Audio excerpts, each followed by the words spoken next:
चलिए सवालों का सवाल, बहुत बेहतरीन क्वेश्चन, बहुत इंपॉर्टेंट क्वेश्चन।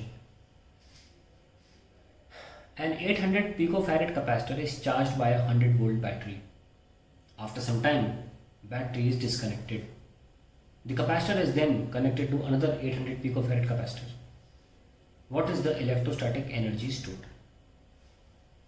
देखिए, सबसे पहले हमने एक टंकी ली और नलके से उसे भर दिया।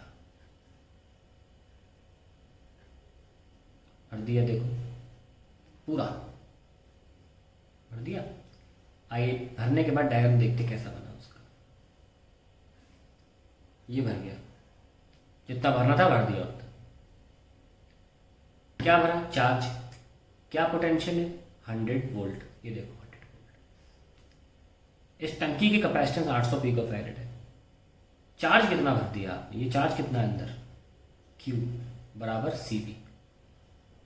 आइए निकाल लेते हैं कि आपने कितना चार्ज भर दिया। CV 800 पिकोफैरेड 10 की पावर -12 और वोल्टेज कितनी? 100। 8 10 पावर -8। इतना पानी भर दिया, तो पानी कितना है? 8 10 पावर -8 कूलम। इतना भर दिया। अब आपने इसको नलके से हटा दिया था, हटा दिया।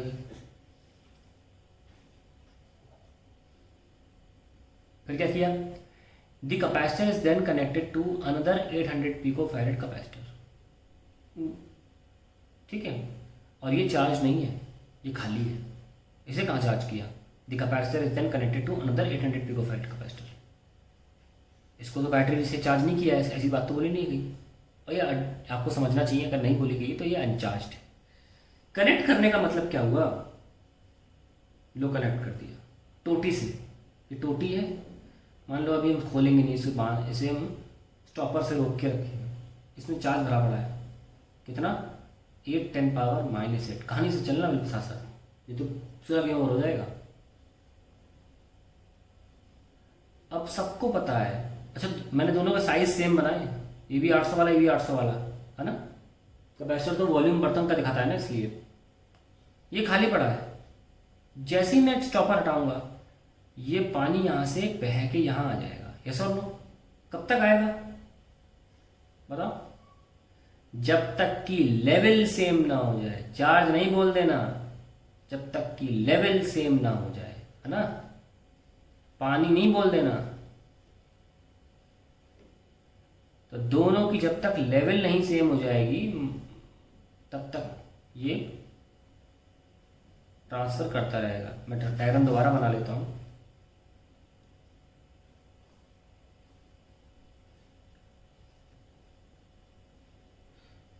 मैं किसी कारण टोटी बहुत नीचे बनाऊंगा इस बार, क्योंकि बच्चों को मिसकंसेप्शन हो जाएगा। एक बताता हूँ मिसकंसेप्शन भी, मैं बता दूंगा खुद ही। आप लोग तो पूछते नहीं है, मैं खुद ही बता दूंगा मिसकंसेप्शन। देखना,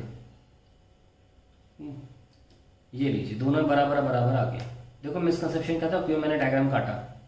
मैं पानी को यहाँ बना रहा था, यहाँ, तो बच्चे सोचने लग जाते सर वो तो ऑब्वियसली यहीं पर रुक जाएगा, क्योंकि अब तो वो इस टोटी के नीचे आ गया, अब तो फ्लो कर नहीं सकता, इसलिए दोनों बराबर है। बच्चे ऐसा सोच सकते थे क्या कि भाई ये जो टोटी लगाई है, इसके नीचे पानी पहुंचती, फ्लो कैसे करेगा उधर, वो तो ऑब्वियस है रुक जाए। इसी ऑब्वियस को मैंने बदलने के लिए मैंने दोबारा डायग्राम बनाया है। लो रुक गया, टोटी के ऊपर होते हुए भी रुक गया। जैसे ही दोनों की लेवल्स बराबर हो जाएंगी, ये रुक जाएगा। लेवल का मतलब क्या था भाई? पोटेंशियल। पोटेंशियल बराबर चार्ज का, चार्ज कैपेसिटर से अनचार्ज कैपेसिटर में जाना, रुक जाएगा। कैसे नो? अब देखिए ओवरऑल पोटेंशियल कितनी है? सेम, यानी कि लेवल कितनी है? सेम ओवरऑल ना। इंडिविजुअली पोटेंशियल कितनी है? यानी कि इंडिविजुअली लेवल कितनी है? सेम। कहाँ होता है ऐसा? पैरेलल कनेक्शन में। जब दो कैपेसिटर्स पैरेलल में लगे होते हैं, तो उन दोनों में इंडिविजुअल वोल्टेज जो होती है वो ओवरऑल भी होती है। और ये आपने रेजिस्टेंस में भी सीखा था 10वीं क्लास में। हम ऐड तो करते नहीं है दो रेजिस्टर में, अगर हम रेजिस्टेंस लगाते हैं पैरेलल में, ऊपर 100 वोल्ट, नीचे 100 वोल्ट, नीचे 200 वोल्ट, ऐसा तो होता नहीं पैरेलल में। पैरेलल में तो जो इंडिविजुअली रेजिस्टेंस में वोल्टेज होती है वो ओवरऑल भी होती है। वही मैंने दिखाया यहाँ पे, देख लो। ओवरऑल भी वोल्ट सेम हाइट, इंडिविजुअली भी सेम हाइट। इस कॉम्बिनेशन को हम बोलते हैं पैरेलल कॉम्बिनेशन। तो ये बात क्लियर हो गई आपको? आइए इस एनालॉजी को हम आगे बढ़ाते हैं। तुमने क्या किया, बिल्कुल एनालॉजी को साथ में चलना। देखिए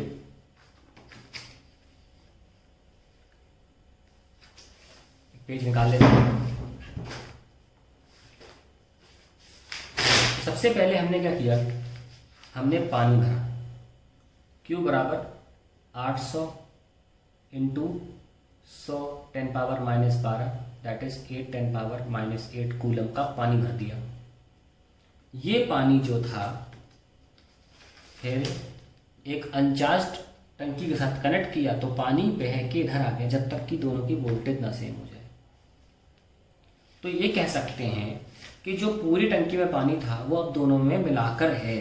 यानी कि अगर इसमें पानी Q1 है, इसमें पानी Q2 है, तो Q1 प्लस Q2 है, क्योंकि पानी आया कहाँ से, इसमें से तो आया, कहीं एक्स्ट्रा तो कहीं से डाला नहीं है। जो पानी आया था वो दोनों में बढ़ गया। तो can I write like this, Q is equals to Q1 plus Q2 after sharing, है ना, लिख सकते हैं ना ऐसा। तो अब देखो Q बराबर क्या है, CV, ये तो निकाला अभी, Q बराबर CV, फॉर्मूला लिख लो।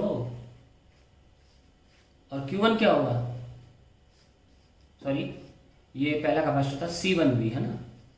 तो Q1 क्या होगा, C1V कॉमन पोटेंशियल। देख लो दोनों की पोटेंशियल कॉमन है कि नहीं। ध्यान रखना ये जो C1 हमने रिपीट किया है, क्यों किया है, क्योंकि भाई जो खाली था वो भी C1 है। अब जो थोड़ा चार्ज कम हो गया लेकिन कैपेसिटर तो सेम है ना, वॉल्यूम तो सेम है ना, इसलिए C1 है। और VCP क्या मतलब, कॉमन पोटेंशियल, प्लस Q2 क्या होगा, C2 VCP, उसकी भी पोटेंशियल सेम है। नाम सुनो ना क्या है इसका, कॉमन पोटेंशियल, क्यों, दोनों की कॉमन है। कंटिन्यू करते हैं। C1V is equals to C1 plus C2 VCP। क्या आ गया common potential, C1V upon C1 plus C2। हाँ भाई C1V क्या था, क्यों ना लिख लेते हैं, total charge upon C1 plus C2। ब्रह्म वाक्य है ये, कॉमन पोटेंशियल निकालने के लिए ये ब्रह्म वाक्य है, इसको भूलना नहीं। Total charge upon C1 plus C2। मैं सवाल नहीं करा रहा हूँ, सवाल तो मैं 1 सेकंड में कर दूंगा वो वाला, उसका डायरेक्ट फॉर्मूला भी है, लेकिन अंदर की जो ट्रीटमेंट चल रही है ना, इस पे सवाल बन जाते हैं। तो कॉमन पोटेंशियल क्या है, total charge upon C1 plus C2। क्यों लिखा रहा हूँ से टोटल चार्ज, C1V तो है नहीं।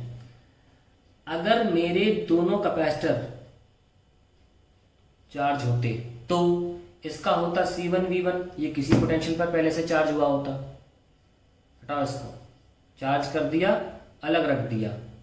ये किसी और पोटेंशियल पे चार्ज किया होता, चार्ज कर दिया अलग रख दिया। अब एक दिन आए दोनों को जोड़ दिया, तो मतलब क्या हुआ, एक तरह से एक टंकी ली, उसमें पानी भरा, है ना, और छोड़ के चले गए। दूसरी टंकी ली, उसमें भी पानी भरा, थोड़ा ज्यादा भर दिया, ज्यादा मतलब ज्यादा वोल्टेज पे चार्ज कर दिया। अच्छा, अब जब इनको जोड़ोगे तो यहां से यहां जब तक पानी जाएगा, जब तक दोनों में लेवल सेम ना हो जाए। हमने जो क्वेश्चन किया उसमें तो एक ही चार्ज था ना, एक ही कैपेसिटर चार्ज था ना, दूसरा अनचार्ज था। अगर दोनों चार्ज भी है ना तो भी दोनों में ट्रांसफर तब तक होगा जब तक दोनों की लेवल सेम ना हो जाए। तो वो सवाल भी आप कर पाए, इसलिए जनरल फॉर्मूला लिखवा दिया मैंने। तब आपका जो ऊपर आएगा ना, इस केस में VCP आएगा C1V1 plus C2V2 upon C1 plus C2। जो कोचिंग जाते हैं उनको पता है कि ये बहुत क्वेश्चंस मॉड्यूल में मिलेंगे इस तरीके के आपको। एनसीईआरटी में एक घातक सवाल है इस पे, बहुत बेहतरीन क्वेश्चन, परे है, मेंस और नीट के परे क्वेश्चन है वो, बात करेंगे उस पर। लेकिन आप समझ गए होंगे कॉमन पोटेंशियल कैसे निकालें। सारा सिद्धांत कॉमन पोटेंशियल का ही सब कुछ, सबसे ज्यादा इंपॉर्टेंट चीज है कॉमन पोटेंशियल निकालना। देखो क्यों सवाल पूछ क्या रहा है, what is the electrical energy stored. बाद में हम जोड़ देते हैं इसमें, what is the loss in energy. Loss in energy क्यों, लॉस क्यों पूछ रहा हूं बताऊंगा बाद में, खुद दिख जाएगा आपको। चलो देखते हैं, जब केवल एक ही कैपेसिटर था चार्ज्ड तो एनर्जी कितनी थी, हाफ C1V1 स्क्वायर। C1 की वैल्यू कितनी थी 800 पिको फैरेड 10 की पावर -12। V1 कितना था 100 वोल्ट स्क्वायर 1/2 इंटू 800 10 की पावर -12 इंटू 10 की पावर 4, ये 400 आ गया 4 10 पावर -6 जूल। ये स्टार्टिंग में टोटल एनर्जी थी U1, क्योंकि दूसरा कैपेसिटर तो चार्ज ही नहीं था, तो हम U2 निकालने का कोई मतलब ही नहीं है, वो चार्ज ही नहीं था, उसमें वोल्टेज ही नहीं थी। अब हम बात करते हैं finally after connection of the two. ध्यान रखना कनेक्शन कैसे किया है, एक चार्ज कैपेसिटर को अनचार्ज कैपेसिटर से अनचार्ज कैपेसिटर जोड़ दिया बिना बैटरी के, तो चार्ज वाला अपनी तरफ से चार्ज भेजता रहेगा जब तक कि दोनों की पोटेंशियल सेम ना हो जाए। अब बच्चे सोचते सर ये तो सीरीज में है, क्योंकि देखिए सर कोई और रास्ता नहीं, सीरीज में नहीं, ऐसा नहीं होता, या बैटरी नहीं है, सीरीज पैरेलल तब बात करते हैं बैटरी हो, इसलिए ध्यान रखना। बचपन में कैसे खाते हैं, जो दिख रहा है वो सीरीज में, जो नहीं दिख रहा वो पैरेलल में, ऐसा दिख रहा है वो पैरेलल में, ऐसा नहीं होता है। कंसेप्चुअली जिसमें करंट सेम वो सीरीज में, जिसमें वोल्टेज सेम और ओवरऑल भी सेम वो पैरेलल में। ऐसा नहीं समझ लेना कि मान लीजिए आपने 50 वोल्ट इसमें गया 50 वोल्ट इसमें गया, आपने बोला सर देखो 50-50 सेम है, सीरीज पैरेलल हो गया, तो नहीं, ये सीरीज में जोड़ के 100 हो जाएगा, वो वाला नहीं कह रहा हूँ मैं। ओवरऑल भी इसमें इसीलिए मैंने टंकी में दिखाया था कि ओवरऑल लेवल भी वैसी है और इंडिविजुअल भी लेवल वैसी है। खैर चार्ज और अनचार्ज कैपेसिटर है, तो चार्ज वाले ने अपना चार्ज भेजा जब तक कि दोनों पोटेंशियल सेम ना हो जाए। ऐसे में सुनो लॉस क्यों होता है, जब चार्ज ट्रैवल करता है वायर के थ्रू तो हीट छोड़ता है, हीट लॉस की वजह से लॉस आ रहा है, और वही हम निकालेंगे। अब क्या आंसर है, हमने साबित कर दिया कि दोनों कैपेसिटर्स आपस में कैसे हैं, पैरेलल में। तो अब फाइनली एनर्जी कितनी है, half C equivalent into final voltage, जो इस सर्किट की अपने आप तय हो गई है ना, क्या देख सकते हैं अपने आप फाइनल वोल्टेज तय हो गई। और वो वोल्टेज का फॉर्मूला देखो हमने कैसे निकाला, टोटल चार्ज अपन C1 + C2, और इस केस में सिर्फ C1 भी है क्योंकि एक ही कैपेसिटर चार्ज था। ठीक है, तो हम कैसे निकाले, C इक्विवेलेंट कितना था, क्योंकि ये आपस में कैसे आ गए पैरेलल में, तो पैरेलल में C ऐड करते हैं इंटू VCP क्या है C1V अपॉन C1 + C2 है ना, और whole square, that is the answer. अब इसको सॉल्व करते हैं, हाफ C1² V² है ना अपॉन C1 + C2, क्यों, क्योंकि ये वाला एक स्क्वायर को काट देगा, ये हमारा फाइनल एनर्जी है। और सॉल्व करते हैं कितना आ रहा है, हाफ कितना है ये 800 था ना, 800 का स्क्वायर है ना, पिको फैरेड था, -12 इसका स्क्वायर करेंगे, और फाइनली कितना आया था हमारा V², ये V1 था ना, जो पहले वाले को कहता 100 था, 100 का स्क्वायर अपॉन C1 + C2 यानी कि 1600, 800 800 10 पावर -12। सॉल्व करते हैं, हाफ इंटू कितना है 64, 10 की पावर 4 हो जाएगा इसका, 10 पावर -24, 10 की पावर 4 ये अपॉन 16, 10 की पावर 1600 रहने दो, चाहो तो इसको हटा के +2 कर दो, ये 12 रहने दो, ये 12 दिख रहा है कि 12 बार जा रहा है, और ये इसको 2 कर देगा, और ये कितना 16 4 ज़ा 2 2 ज़ा, तो कितना आया 4 + 2 6, और 6 - 12 -6, 2 10 पावर -6 जूल। तो आपकी फाइनल एनर्जी कितनी आ रही है, शेयरिंग ऑफ चार्जेस की वजह से कम हो गई 2 से ना, पहले 4 10 पावर -6 जूल था, अब 2 10 पावर -6 जूल है। तो ये एनर्जी लॉस क्या हुआ, चार्ज के ट्रैवलिंग की वजह से थ्रू दी वायर।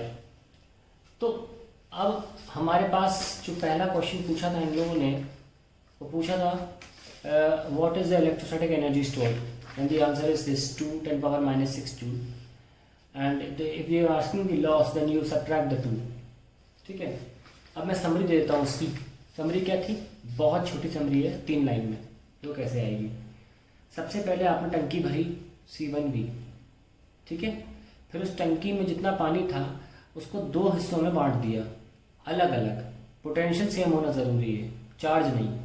ठीक है, हालांकि इस केस में चार्ज भी सेम था क्योंकि दोनों की कैपेसिटेंस सेम थी, दोनों की टंकी के साइज सेम थे, इस वजह से चार्ज बराबर आ गया। ये जनरल बात नहीं कह सकते, लेकिन इसको हम, ये दूसरा स्टेप था जिससे हमने क्या निकालना सीखा, हमने निकालना सीखा Q total is C1 VCP plus C2 VCP। अगर कोई आपसे कॉमन पोटेंशियल निकालने को बोले तो आप वो भी निकाल सकते हो, Q total bye C1 plus C2। इस वक्त टोटल चार्ज अकेले पहले कैपेसिटर में था, तो ये C1V upon C1 plus C2 solve होके आ गया। अब बारी थी हमारी पहले और बाद में जो एनर्जी का डिफरेंस निकालने की। अगर डिफरेंस नहीं पूछा है, सीधे फाइनल एनर्जी पूछी, तो प्रॉब्लम ही सॉल्व हो गई। C equivalent into VCP square, बाद में जो कैपेसिटेंस है दोनों को कनेक्ट करने के बाद वो मल्टीप्लाई बाय, अब इस वक्त जो पोटेंशियल डिफरेंस है वही तो करोगे स्क्वायर, कोई दूसरा तो पोटेंशियल स्क्वायर करने दोगे। जब कनेक्ट कर दिया, आप जो पोटेंशियल दोनों के बीच में है उसी को तो लोगे। अभी ये बात इसलिए इतने लंबे बताना ज़रूरी था कि आपने तो ये पूछते कि अगर आप कैपेसिटर ऐसे कनेक्ट कर रहे हो दोनों को साथ में, है ना, तो फिर सीरीज में होने चाहिए, क्योंकि ये दोनों जहाँ जो चार्ज यहाँ जा रहा है वही चार्ज यहाँ जा रहा है। आप बोलते हैं तो सीरीज में हो गए, पर ऐसा है नहीं क्योंकि यहाँ बैटरी नहीं है। और टंकी से दिखाया इसलिए ताकि को दिख जाए कि ये पैरेलल में क्यों है, दोनों की पोटेंशियल सेम है, ठीक है।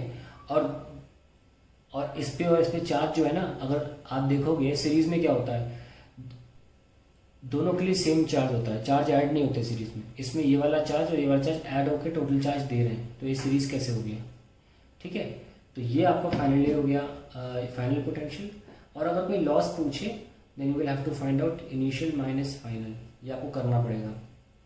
तो इनिशियली क्या था, हाफ C1 V1 स्क्वायर पहला कैपेसिटर और उसकी वोल्टेज, दूसरे को तो दिया ही नहीं तो V2 लिखने का मतलब नहीं है, माइनस इस सवाल के हिसाब से कह रहा हूँ। इस सवाल में, ऐसे सवालों में हमेशा दो कैपेसिटर जोड़ जाते हैं एंड में बिना बैटरी के, वो पैरेलल में ही होते हैं। और VCP क्या था, C1V upon C1 plus C2 का होल स्क्वायर। ये हमने किया। बेहतर यही होता है कि आप सॉल्व करके दोनों को सब्ट्रैक्ट करें। अगर आप इसका एक्सप्रेशन निकालने बैठेंगे तो बहुत टाइम लग जाएगा, हालांकि इसका एक्सप्रेशन बहुत सिंपल है, ठीक है।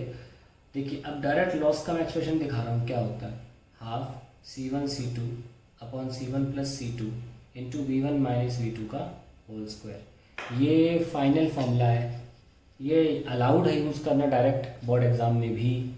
ये इसमें V1 जो है ये है जिस वोल्टेज से पहले कैपेसिटर को चार्ज किया गया था, और जो V2 है वो वोल्टेज से दूसरे कैपेसिटर को चार्ज करा जा सकता था, करा नहीं गया था लेकिन।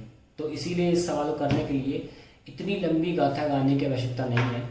बोर्ड एग्जाम में आपको अगर लॉस पूछा जा रहा है, आज तक लॉस ही पूछा गया है, एक आध बार 10 साल में पूछ लिया होगा फाइनल एनर्जी निकाल दो, लेकिन लॉस ही पूछते हैं। लॉस का डायरेक्ट फॉर्मूला है, इसमें V1 क्या है, जिस वोल्टेज से पहले कैपेसिटर को चार्ज किया गया था इनिशियली। V2 क्या है, जिस वोल्टेज से दूसरे कैपेसिटर को चार्ज किया गया था इनिशियली। लेकिन इस सवाल को करने के लिए V2 0 हो जाएगा क्योंकि दूसरा कैपेसिटर चार्ज किया ही नहीं गया था। CBSE बोर्ड एग्जामिनेशन में पिछले 20 सालों में ऐसा कोई सवाल नहीं आया आज तक जिसमें दूसरा कैपेसिटर चार्ज किया गया हो। हमेशा V2 0 ही मान के चलें बोर्ड एग्जाम के हिसाब से, ठीक है।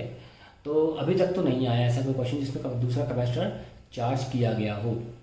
लेकिन नीट और JEE मेंस में हमेशा ऐसे ही क्वेश्चन आते हैं जिसमें दोनों कैपेसिटर चार्ज किए गए। लॉस पूछा जाएगा, नीट के एग्जाम में बैठे हुए हैं, मेंस के एग्जाम में तुरंत पुट करिए वैल्यूज, आंसर आएगा। अब मैं आपको लॉस जो मैंने आपको सॉल्व करके दिखाया था, 2 माइक्रोजूल का लॉस हुआ था, वो मैं डायरेक्ट लग करके दिखाता हूँ। देखिए 800 थी वैल्यू, 800 इंटू 800 इंटू 10 की पावर -12, इसका -12 दूसरे वाले का, अपॉन 800 प्लस 800 1600 10 की पावर -12, ये 100 माइनस 0 का स्क्वायर। करो सॉल्व। ये देखो 800 2 बार गया, 2 400 2 200 आ गया, ये आ गया 200, एक बार आ गया 10 की पावर -12 10 की पावर +4, 2 ये 4 ये 6 दोगे, एक बार में आंसर आ गया। लेकिन ज़्यादा खुश मत हो जाना, अरे वाह, क्योंकि अगर कोई VCP पूछ लेगा या कुछ और बना के पूछ लेगा तो फिर कंसेप्ट बहुत स्ट्रांग होने चाहिए। शेयरिंग ऑफ चार्जेस के दौरान लॉस ऑफ एनर्जी के कंसेप्ट को अच्छी तरह समझें। इस पे और भी विभिन्न प्रकार के क्वेश्चन आ सकते हैं, इसलिए पूरा प्रोसीजर आना बहुत ज़रूरी है। मैं प्रोसीजर को एक बार और टंकी वाले मेथड से भी बता देता हूँ, ठीक है। टंकी मेथड से मैं रिकैप करता हूँ। क्या किया हमने पहले एक टंकी को भरा, फिर उस टंकी को हमने टोटी से लगाया और उस टंकी से पानी इस टंकी में जाया जब तक दोनों की लेवल सेम नहीं हो गई। जब तक दोनों की लेवल सेम नहीं हो गई तब तक जाता रहा, है ना। मैं ऊपर बना रहा हूँ लेवल जानबूझ के, समझ गए होंगे आप। जब तक दोनों की लेवल सेम नहीं हो गई चार्ज यहाँ से यहाँ फ्लो करता रहा, हो गई, फिर फाइनली इसको कहते हैं कॉमन पोटेंशियल। ठीक है, ये हमने आपको बताया था। तो अभी जो एनर्जी है टोटल और जो तब एनर्जी थी टोटल, इसमें फ़र्क आ जाता है। ट्रांसफ़र के दौरान चार्ज के एनर्जी का लॉस होता है थ्रू दी वायर, क्योंकि वायर में जब इलेक्ट्रॉन्स दौड़ते हैं तो वायर गर्म हो जाता है। ठीक है, तो ये सारी कहानी थी इस कंसेप्ट को लेकर। It's a very important concept.